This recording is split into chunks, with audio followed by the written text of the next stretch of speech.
Oh no, the dreaded top shot. Don't you just hate that when that happens? And of course, it happens to all of us at some time. Now, there are many reasons why you may end up topping the ball, why you may end up clean catching the very top of it and it just bundles along the ground. Worst case, even missing it. Many reasons why. However, what I want to share with you in this video here is one solution that I believe deals with just about all of those potential causes. And so therefore, it doesn't matter why you're topping it. If you can actually embrace what I'm going to share with you here and practice it, of course, I truly believe that the top shot will be a thing of the past for you. And even if it does come up, you'll know exactly what to do to solve it.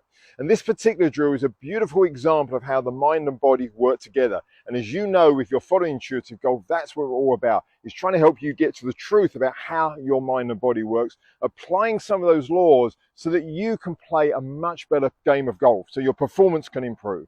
So let's get into that. And first of all, just in case you're not familiar, my name is Scott Cranfield. I'm a PGA Master Coach and the founder here of Intuitive Golf. So thank you for joining us. If you enjoy what we're going through, please give us a thumbs up, share it with others, and of course, give us any questions or comments you have. I always look at them, and if I can, I'll come back to you with my observations, answers, whatever it is you want to share with me. So let's get into what it is we're going to do. So let's first of all address some of the common things that can happen, okay? So we know, first of all, that you could have a situation where you've got early extension, when you're coming out of your posture too early.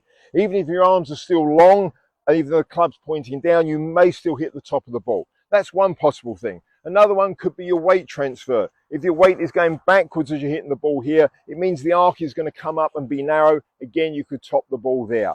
It could quite simply be tension that causes that horrible chicken wing effect as you go through. You've narrowed the arc of the swing. Once again, you're not going to strike down on the ball. You're going to hit up on the ball and catch the top of the ball. So just a few examples of some of the things that can happen. Now, one of the things without question that seems to be common throughout is definitely some tension. The exercise or the focus I'm going to give you here will help to deal with that. Way we're going to solve it is this. I want you to do the following exercise. You're going to set up to the golf ball. And what's actually going to happen here is you're going to put the golf club on the other side of the ball. In other words, the target side. And what I want you to do is to mentally visualize a half a circle from the ball and the club face going through into the extension of the swing and up into the finish of the swing here. I like to sometimes think of the whole golf swing as a circle. Half the circle here, half the circle here. Now, the golf swing is not a perfect 360-degree circle, but for the purpose of this exercise, I want you to simplify and think of it in that way. So set up to the ball, half the circle is here, half the circle is there. Now, this particular drill or focus I'm going to give you here, we're only going to deal with this half of it here. But the great thing about the way the mind works is when it's clear about some of the end you like, some of the outcome we're after, it sometimes deals with some of the problems over here as well. In other words, we don't have to think about them quite as much. So that's what we're going to do today. So once again, you're going to set up to the ball. I'm going to ask you to put the club on the target side of the ball here and visualize this very, very big circle that your club head is going to track on the way through to take you into the follow through. Here is the important part. What I'm going to ask you to do is to place all your attention on the club head, and I'm going to ask you to relax your body enough and let your body be led by the club head.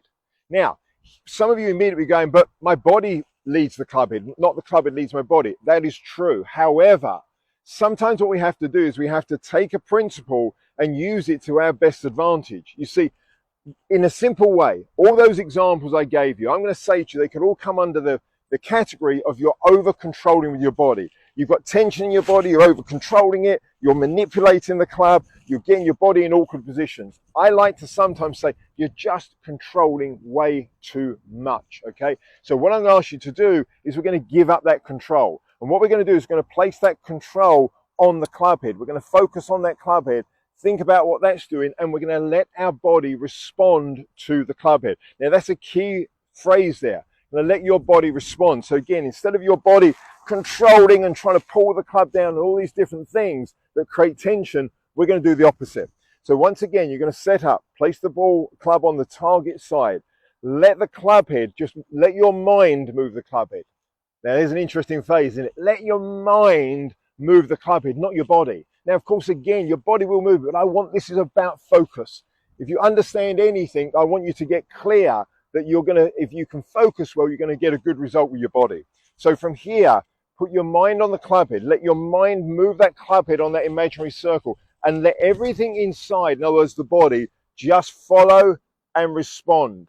But almost get the feeling that your body is waiting to gently be pulled by the club head. So as the club head goes out to the extreme of the circle, let it gently pull the body, pull the body, pull the body, pull the body through into the finished position here. That is the focus. So in other words, we're giving up the control with the body. We're giving up trying to pull the body in shape, get it into different positions. We're going to focus only on the club head, letting that club head go through on that circle. And we're going to get the feeling. This is the difference between what's useful and what's actually happening. We're going to get the feeling that the club head is pulling the body through into the finish. Now, once again, I want to be clear. Of course, it's your body that's moving the club head. Of course, the club head's not going anywhere until your body moves it. But again, what's useful sometimes is to actually give up that control of the body and let the body respond to the club head. So you're going to do that a few times. Club head on the target side. Focus on that club head moving on that imaginary circle. Let the club head stay right on the edge of that circle, not inside the circle here. Let it stay on the edge of the circle. Let it keep going. Eventually, if your body is relaxed enough, eventually it will feel like your body is being gently pulled into position. But that is the key part. I want you to feel like your body is following the club head, not leading the club head. If you can do that, your body will be a lot softer, a lot more relaxed, and it will respond to the club head, and you'll end up with a far more graceful and harmonious golf swing. Oh, what a phrase that is. Graceful and harmonious. What a lovely thing that would be able to achieve, okay? Once you've done that a few times, what I would suggest you do, practice that a few times, get the feeling, let the body respond. Then simply set up to the ball normally, but keep your mind visualized on that side. Just keep your mind focused on that side and just think of the club head going through on that circle and letting the body respond. You know, sometimes I do these things and they just feel so nice. So I need to do a bit more practice myself for my own game. So, but there you go. It's that focus again. What we've really done there, we've linked the mind and the body together. We've put them together. We've used the best of them. We've taken something that actually isn't literal. In other words, the club doesn't move the body moves the club. But we end up, by trying to move our body, we end up controlling so much tension in there, we don't get the results we want. So actually give up that control of the body, focus on the club head, focus on the club head moving on that circle, let the body follow, and as a result, all those things we observed at the beginning will disappear. There'll be no chicken wing because the club will be on the edge of that circle. There'll be no early extension because the club will be staying down on the edge of the circle here. There'll be no problem with the weight transfer because the club head will bring the body through into the finish. So all those potential things that can cause the top shot will disappear with that one simple exercise, that one simple focus that's going to combine your mind and body together to give you the best. It's a simple drill to do. You can do it in a net at your golf club. You can even potentially do it at home in the garden if you have one. Possibly even do it in the house.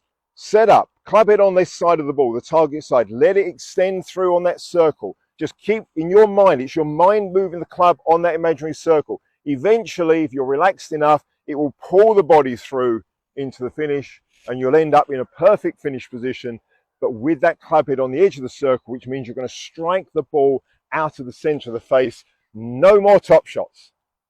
Hope you found that useful. If you have, once again, please let us know. Give us a thumbs up, the comments. Always share it. Helps us build the community. And again, give us ideas of things you want to hear about. I'll be only too pleased to look at them and see if I can come up with some solutions that are going to help you personally as well. Thanks for watching.